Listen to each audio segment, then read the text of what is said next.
I know that I had kind of touched upon the idea of what's going on over the past couple of days of where we are heading with these things. There is no graphing involved here, okay? You're not actually plotting the graphs to find the intersection. You're going to do it graphically, or algebraically, sorry, okay? Just like you guys have done in the past. Just like you guys have done in the past. A couple of years ago, you guys did stuff where you would have two lines. Yes. Now, when you dealt with two lines, there were three possible scenarios for intersection. They'd intersect at one point. They would intersect at no points because they were parallel. Or they would be the same line, which gives you infinite solutions.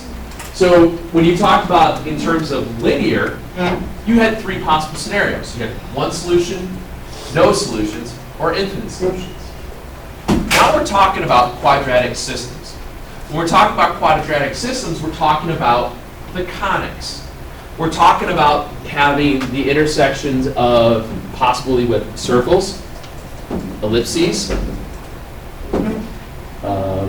what are these things called? Parabolas? Parabolas. Hyperbolas. And one thing, hyperbola. The hyperbolas. Yeah. So what we're going to be doing is looking at the possible intersections of these graphs along with, sometimes that's something that's linear. Okay? Now, just think about it in terms of with no equations or anything in front of us, a circle intersecting a line. Can intersect at 2 points or special angles. or 1 point. Yes, you're right. You had special angles or none. That's my favorite. Vaguely remember that? Yeah. Back in the day. The tangent stuff. You're right. Same idea. If I have an ellipse. If I have an ellipse with a circle, it can intersect at how many places? 4. 4 possible solutions. 3 possible solutions. 2 possible solutions. 1 possible solution. Or none. All right? So if I'm looking at it with a quadratic system between those two, a circle and ellipse, there's 1, 2, 3, or 4 possible things you can have. Okay?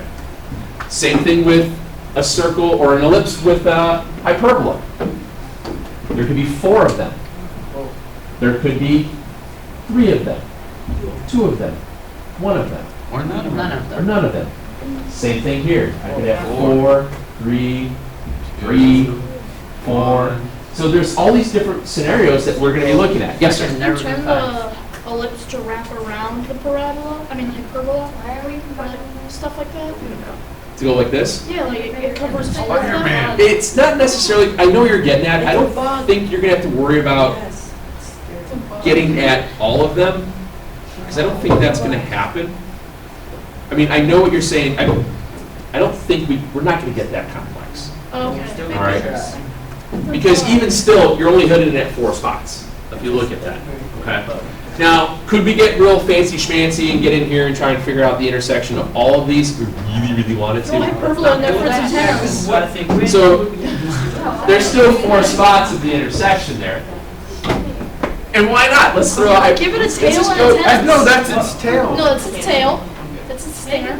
And then it gets a parabola 4. And then those are the antennas. It's beautiful. It's a bug.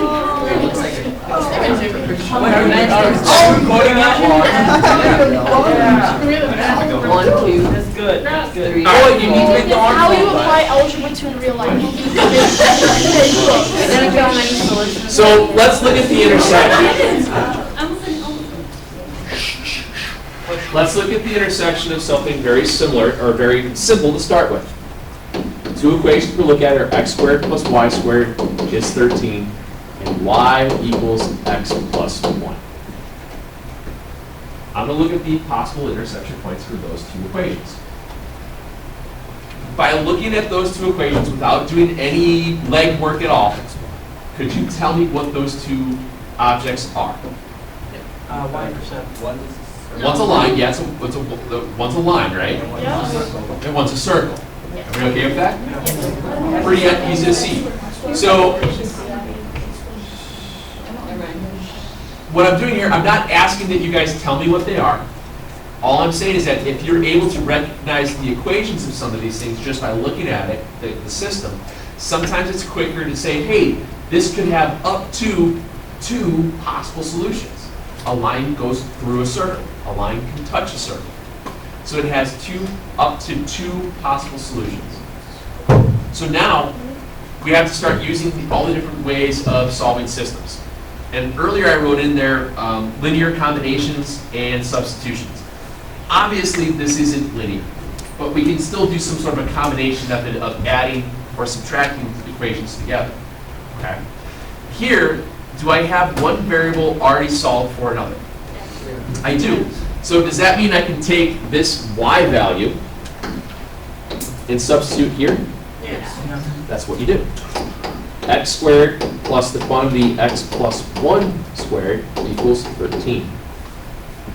Don't kill a puppy. Oh, what was the discussion we had earlier? Junk squared is junk times junk. Okay. X squared plus x squared, x plus 1, or x times 1 is 2x plus 1. What I did there was FOILed out and set it equal to 0, which means I'm factoring. Complete the square. Complete the square. You don't have to. Oh, that's right.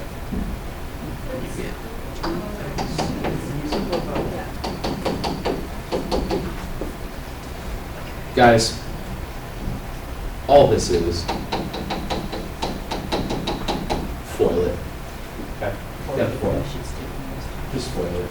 All right. What's your first rule of factoring? What's the GCF? If I factor out of 2, I have x squared plus x minus 6 is 0. What do I do with that 2 now? Bye-bye. Why is it bye-bye? 0 divided by 2 is 0. Yeah. And notice how there's no variable with that 2? So I can do that. Since it's just a constant and it's an equal sign, I can divide it out, it goes away. So what times what is negative 6? You add together, you get 1. Negative 3. I mean, 3 and negative 2. positive 3. Negative. Positive 3 and 2. So your terms would be x plus 3 and x minus 2. If those are your terms, the things that are in parentheses, what are now your zeros? Negative 3 and 2. Negative 3 and positive 2. So right now, you have now just found the 2 possible x values for the ordered pairs of solutions. So here's what you do. One of your x values is giving negative 3, the other one is 2. Let's find the y. You just what? Are you doing electrical work? Substitute. And what do you the just, T table for that? what's that? Did you do the T table for that, like the? Yeah, I just said it verbally. Okay. We had the second equation up there, I believe, was y equals, was it 2x plus 1? X plus 1. Okay, so y equals x plus 1. What's negative 3 plus 1? Negative 2. Not bad. What's 2 plus 1? 3. There's your 2 possible solutions.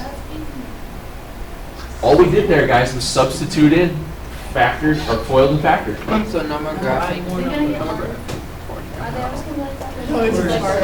You know, you're like the third person that has asked me that today. It's not always like that. It's just, it just so happened that it worked that way, okay? It's not, this is an anomaly. It just happened, that's all, okay? She asked if they wind up always where they wind up being reciprocal kind of things of each other. It doesn't happen. Yes, sir? Never mind then. I don't want to help you. Okay? It really, in essence here, it's not that scary. What you're trying to do is isolate one variable and go for it. Sometimes, obviously, you're talking about quadratics. You're going to have x squareds, x's, and y squareds, and y's. You just have to make the decision upon which is going to be easiest to solve for. And I'd say 9 times out of 10, it's going to be blatantly obvious what to do. Okay? Blatantly obvious. What about that other 10 out of 10? cry. Don't worry about it. Joking like. How do you do that? What's the example? This is not a cry example. I guarantee this is not a cry example. Let's write this down first, then we'll see what happens. Okay?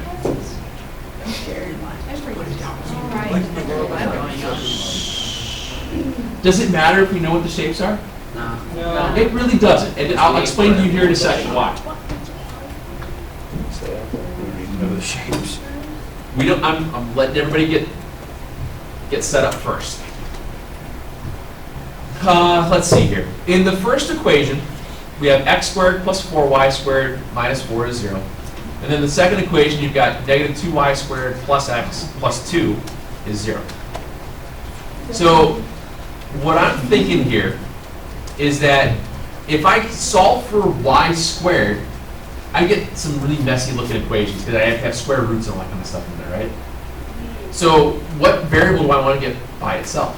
X. I want to get x by itself. Do you see how it's kind of pushing you to do that? Because if you solve for y squared, it's going to be nasty. If I solve for x squared, it'll be nasty. But if I solve for x, it's less nasty. Less nasty. So can I say that x equals 2y squared minus 2? You could. Where did that twist go by? You adjust like new. Oh, you said, oh, just kidding. I solve for x. Check.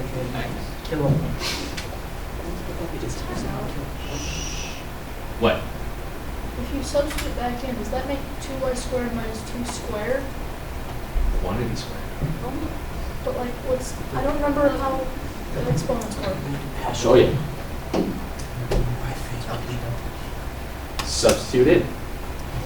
We get the quantity 2y squared minus 2 squared plus 4y squared minus 4 is 0.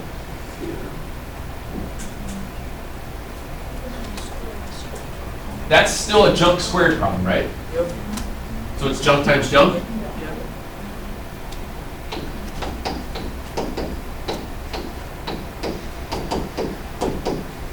FOIL it. 2y squared times 2y squared is 4y to the 4th. When you're multiplying things together, you add your exponents. Is this supposed to be plus 2? No. Junk squared is junk times junk. Multiply the outside, I get minus 4y squared. Minus 4y squared for the inside. Is everybody okay with that?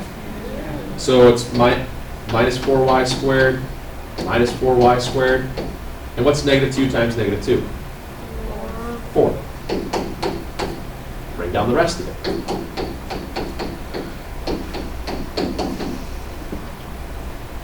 All I did there was FOILed out the junk squared, rewrote what was left over. Combine like terms. Okay. Let me slide this up a little bit here. When I combine like terms, 4 goes away with the 4. A 4y squared goes away with one of the negative 4y squareds. And all I'm left with is 4y to the 4th minus 4y squared equals 0.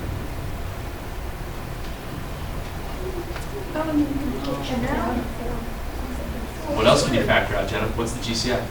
4y squared. Good. First rule of factoring is GCF. My GCF here is 4y squared. If I take that out, I'm left with y squared minus 1. You okay with that? Hold on a second.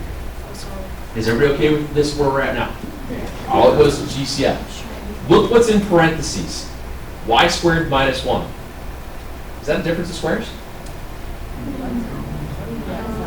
Is y squared a perfect square? Is 1 a perfect square? Is that a subtraction sign? What are your two terms? Yes, you do. You did this 2 weeks ago. Equals positive. Okay. What do you do when you have your terms on the outside? What do I set it equal to? Set it equal to 0. You're right. I knew where you were going with that. I just wanted to say it this way. So how many possible zeros is this going to have? For y? 3. Divide by 4, take the square root. What's 0 divided by 4? It's the square root. What's my 0 here? It's the same factoring stuff you did 2 weeks ago, guys. Or we did all the Will they comments. just ask us how many, or what are the solutions? What are the solutions?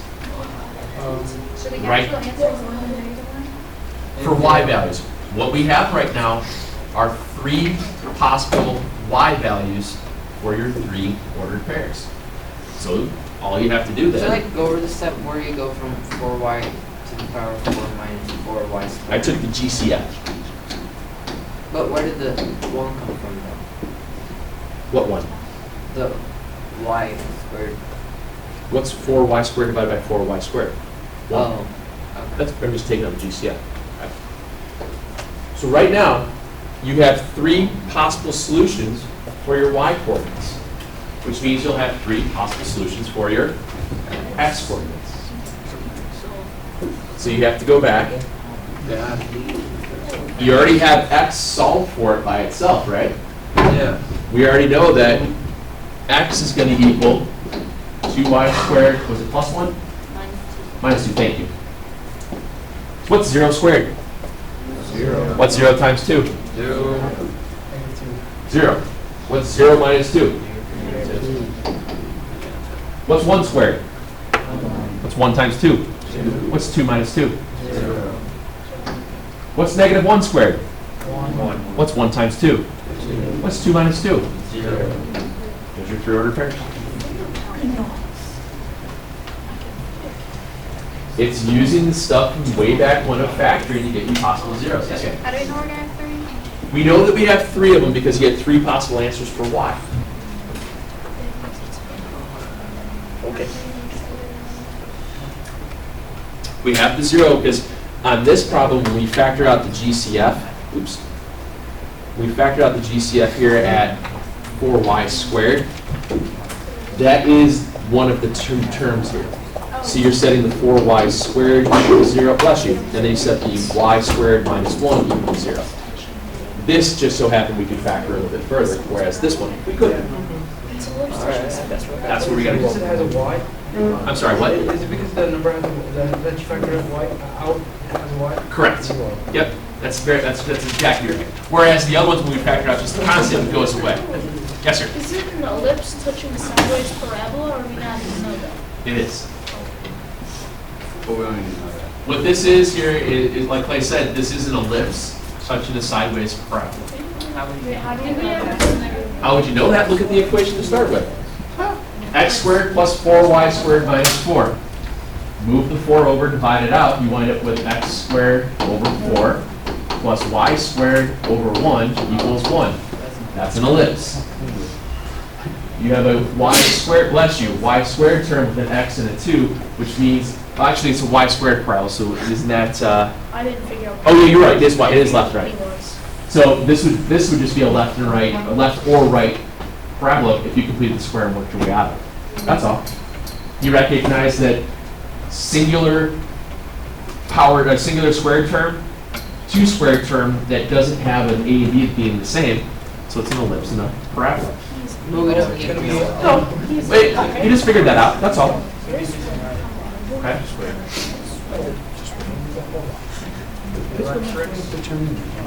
Don't have to find any of it. Now, here's a suggestion I'm going to give you guys right off the bat with this problem.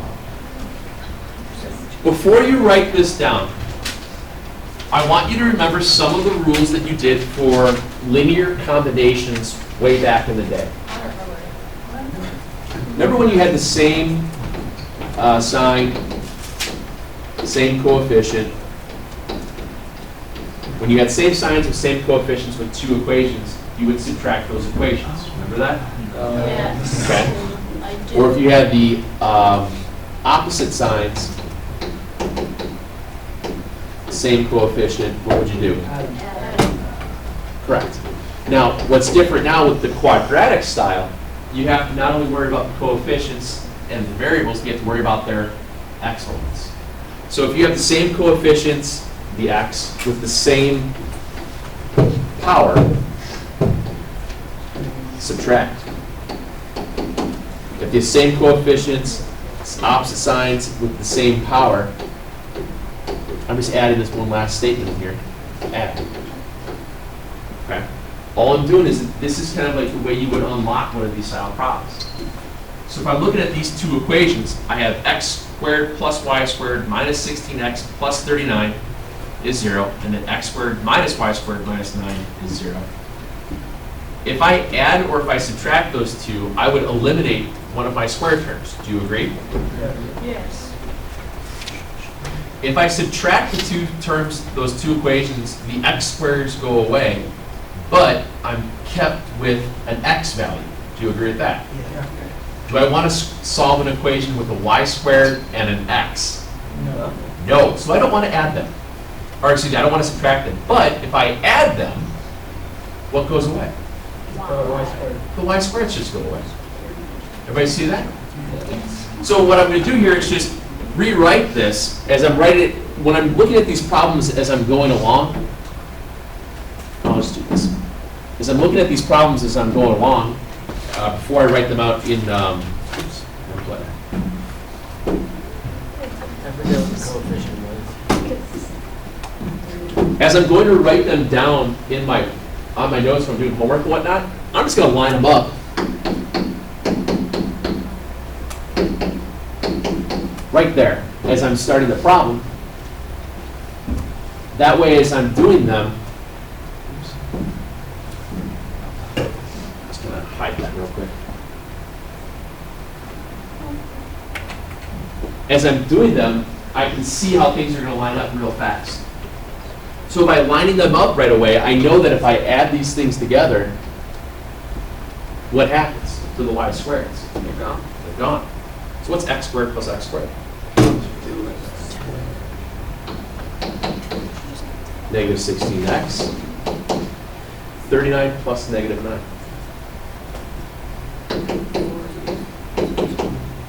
And you're back to relatively easy problems. If it's if you had to, yes. So, but now I don't want to just eliminate the. If I eliminated the x squareds, I'd have a y squared and an x. I can't do anything with that. But if I eliminate just the y squareds, I have an x squared and an x, which means I can factor it. So what's my first rule? What is it?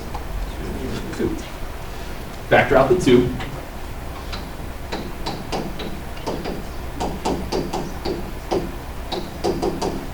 In this problem, do I have to worry about that too?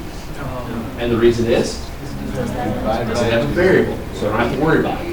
So what times what's positive 15, but if I add them together, I get negative 8.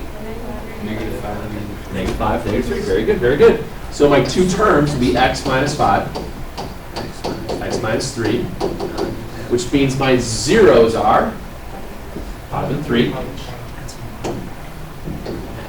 which means my possible x coordinates will be 5 or 3, which means I just have to find my y coordinate now, which means I have to solve one of those equations for y.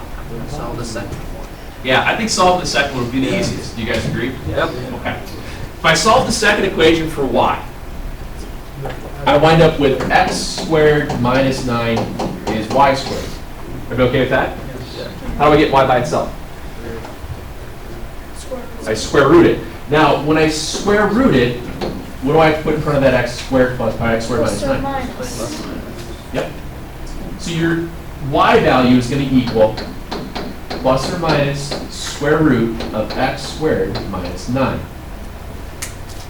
The square root of x squared minus 9 is not x minus 3. You cannot do that. You kill puppies. Okay. So all we have to do now is substitution. What is 3 squared? What's 9 minus 9? So when it's 3, y is? Okay. If I heard someone say wait. What do you got? No, it was. Yes, sir. Is it just y equals plus or minus x minus 3. No, cannot do that with the square root. I cannot just square root because that's subtraction somewhere here. I have to take the square root of the whole system, the whole thing, the whole chunk. Okay? Because it's not a perfect square. It's a difference of squares. That's why. Okay. Now, if I substitute in 5, what's 5 squared? What's 25 minus 9? 16. What's the square root of 16? Plus or minus 4. Plus or minus 4. So here you have, so you wind up with 3 solutions. Okay. So 5, 4, 5 minus 4. Gotcha. You don't have to write them both out because this is perfectly fine by me. 5 plus or minus 4. Okay.